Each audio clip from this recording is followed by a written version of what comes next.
Enquanto o brasileiro luta para fechar as contas no fim do mês, o governo decide o quê? Aumentar o IOF. Mais uma vez, a conta vai para o povo, mas Romeu Zema não ficou calado. Nesta entrevista, ele fala o que muita gente queria dizer e detona a política econômica do PT. Veja agora com exclusividade. Governador de Minas Gerais, Romeu Zema, conosco aqui no EsferaCast. Muito obrigada pela presença, governador. A gente está numa edição discutindo bastante economia, o momento atual do país, discutindo o que pode ser feito em termos de alternativas, por exemplo, em relação a essa crise que foi criada sobre o IOF.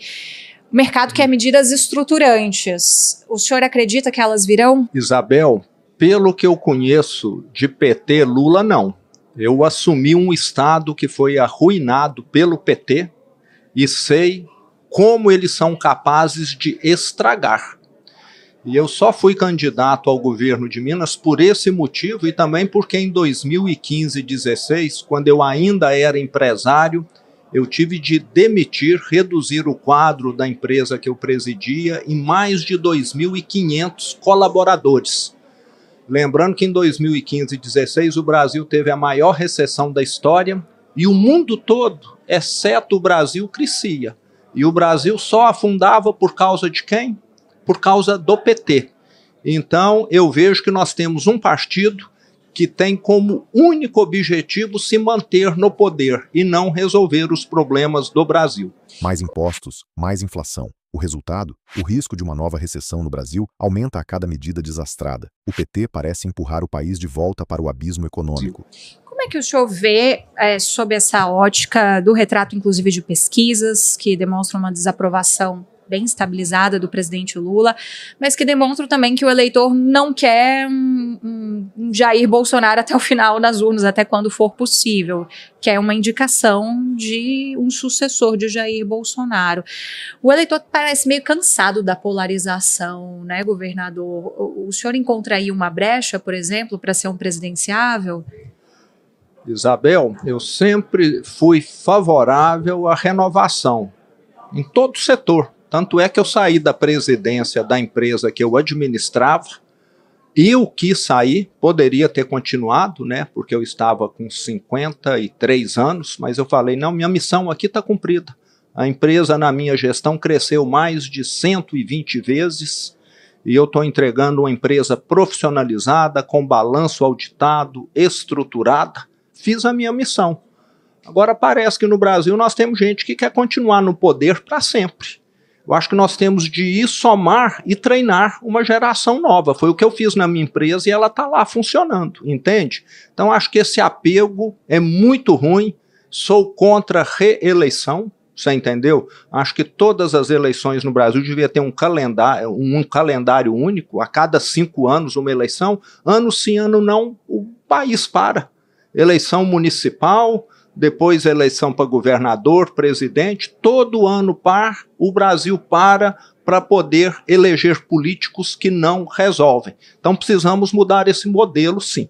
O senhor acha que isso valeria também para o ex-presidente Jair Bolsonaro? Porque por mais que ele se coloque como candidato, ele está inelegível, mas ele continua se colocando no jogo político como um presidenciável. Sim. Eu sou favorável à escolha da população, né? A população tem uma sabedoria, ela pode errar uma vez, 2 vezes, mas com o tempo ela aprende. E o Brasil está nesse processo de aprendizado democrático. Então acho que quem a população escolher o ano que vem vai ter essa grande responsabilidade de reformar muitas das instituições do Brasil que não funcionam adequadamente. Nos últimos dias, o senhor, com algumas declarações, foram lidas no cenário político como declarações ensaiando captar um eleitorado bolsonarista. Teve a frase sobre a ditadura, por exemplo, muita gente viu ali uma relativização de algo grave que aconteceu no país, uma possibilidade de beneficiar Bolsonaro se o senhor se tornasse presidente.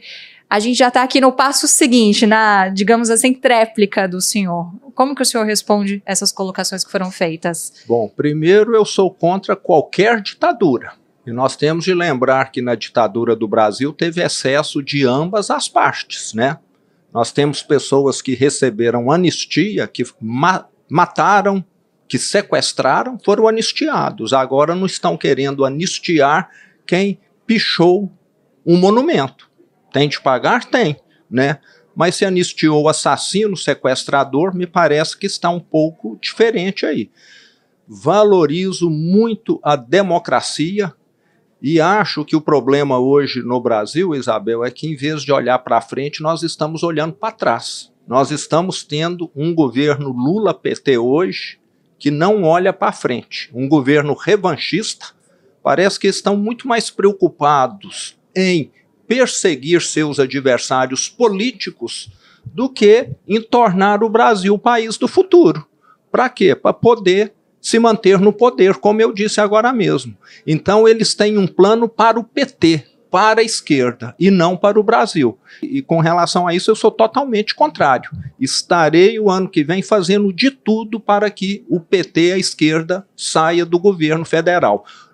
Não deu certo em nenhum lugar do mundo que eles estão fazendo aqui. Será que é aqui que vai dar certo? Expansão monetária e aumento de gastos. Essa receita não funcionou em nenhum lugar do mundo. E aqui, com o PT, o resultado é sempre o mesmo. Mais inflação, menos confiança e um país estagnado.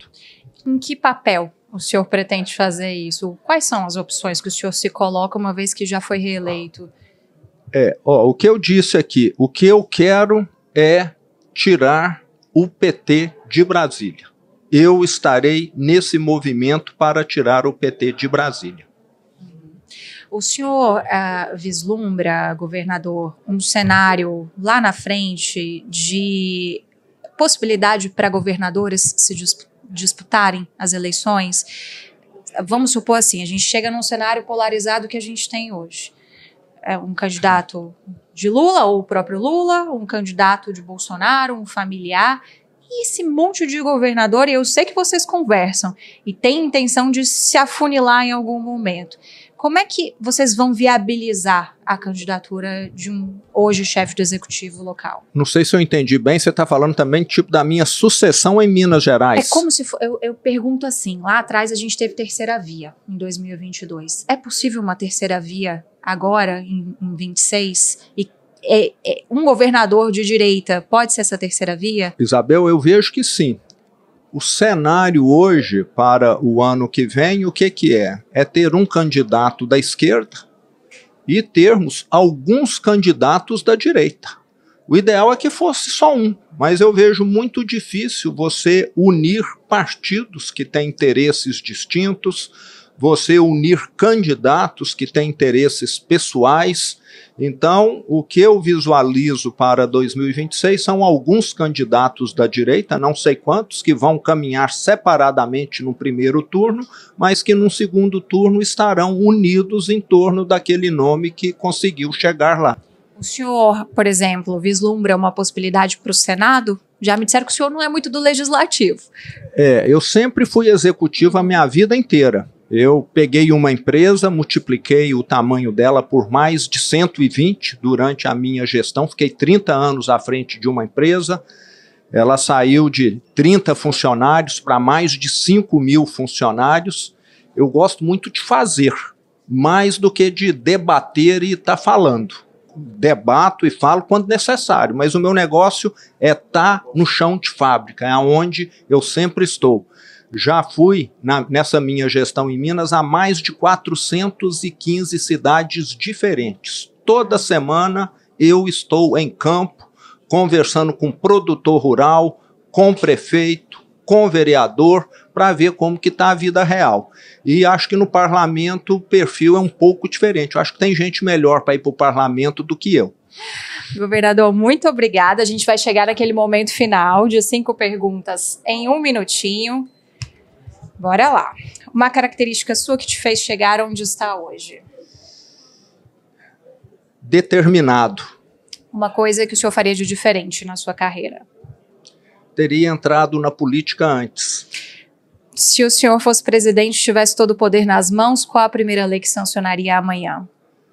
Colocar bandido na cadeia. Tem muitos milhões soltos aí. Qual o principal desafio do Brasil hoje, em uma palavra ou uma frase?